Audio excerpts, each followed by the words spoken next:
I'm Starburst at Front Street Animal Shelter in Sacramento, California, and when Volunteer Mags first came into my kennel, wow, I was a lot. I was really, like, maybe a bit much, but I don't think you can blame me. I'd been in my kennel for a little bit more than a week by that point, and I was in one of the isolation buildings, and I just was so excited to see a human. So Volunteer Mag stayed patient with me, and she just kind of kept turning and trying to keep me off of her and trying to use her hand to guide me and maybe get some, like, I don't know, healing touch. It was pretty clear that I needed out of my kennel, but she had to get a leash on me, and that presented its own challenge.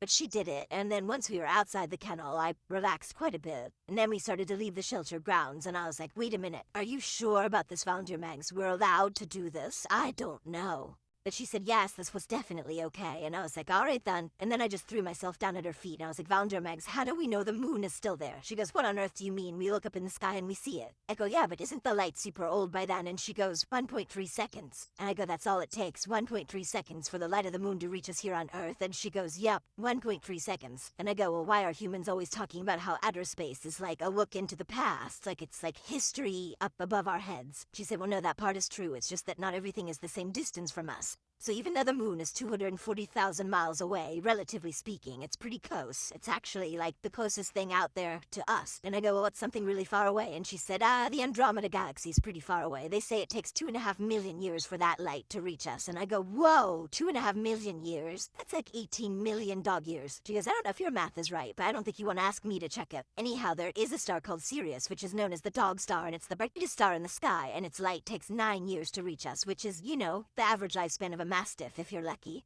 I go, whoa, there's a dog star up there. She goes, yeah, it's right next to the constellation Orion, which is the hunter, so Sirius is Orion's dog. And I said, well, how far away is Orion? And she said, well, it depends. It's a constellation with a lot of stars, but Betelgeuse is one of the most famous ones, and that probably takes about 550 years to reach us. And they're actually saying it's gonna explode at some point, because it'll become a supernova. And, that's gonna be wild. Then I said, well, if the light takes 550 years to reach us, then how do we know it hasn't already exploded? And she said, well, that's a very good question, and some people say that we might not know that, yes, maybe it has already exploded. I said, the sun is a star, right? And Volunteer Mag said, yes, and I said, well, is that gonna explode? And she said, I mean, I think probably eventually one day, sure. And I said, well, how do we know the sun hasn't exploded yet? And she said, well, that's only 8 minutes away. And I said, so when the sun explodes, we're not gonna know for 8 minutes. And Volunteer Mags said, I'm pretty sure we're gonna get alerts on our phone when that happens. And I said, well, Volunteer Mags, I guess we're back at the shelter, huh? And she said, yep, we sure are. I said, I can feel my blood pressure going up already. And she said, yeah, you woke a little bit more tense. I said, maybe you can bring your telescope out here one night and we can watch the stars together. And she said, I would love that, Starburst, but I think maybe you're gonna have to ask your new owner to do that.